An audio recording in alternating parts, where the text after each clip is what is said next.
Hey YouTube, Hill Country Husker. I want to say thanks to all my subscribers. Appreciate all the comments. Appreciate you guys checking out my videos. Just want to say thank you for that. Wrapping up the summer here. Got all the vacation travels out of the way.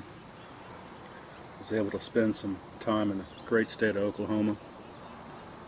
Just returned from the Texas Gulf Coast. Now, I don't want to go into so much where I went and what I did, but more want to talk about the getting to and from.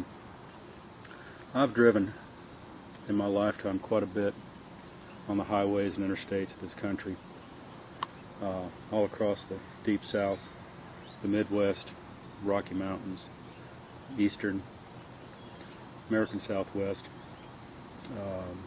I've driven many miles, and kind of noticed this summer when I was driving to and from, some behaviors that you'll see on the highways and the interstates.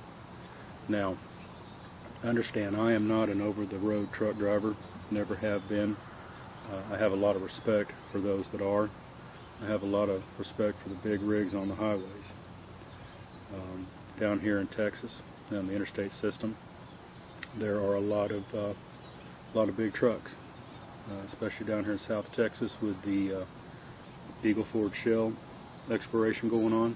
There's lots of people out there working in their trucks. A couple of things.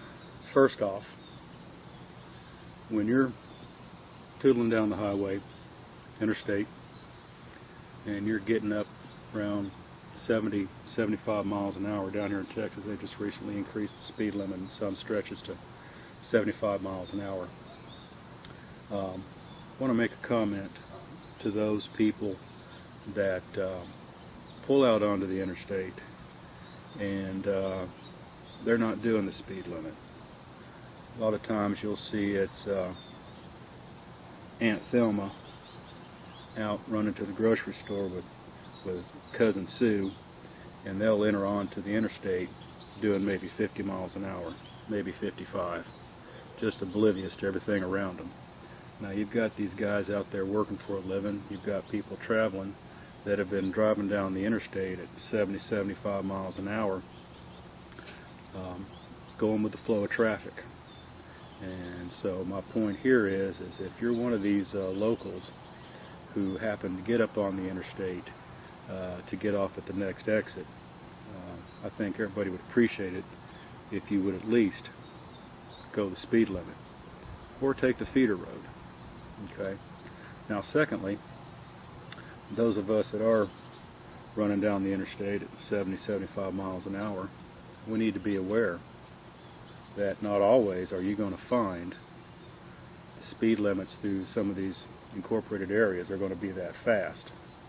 You need to slow down. When it says 65, when it says 55, you need to stop, slow down, and go the speed limit, because the locals there, they're doing that speed limit as well. So be conscious of where you are, obey the traffic laws, and everything will be just fine. Everybody will get where they're going safely. Just my thoughts. Hill Country Husker. Thanks.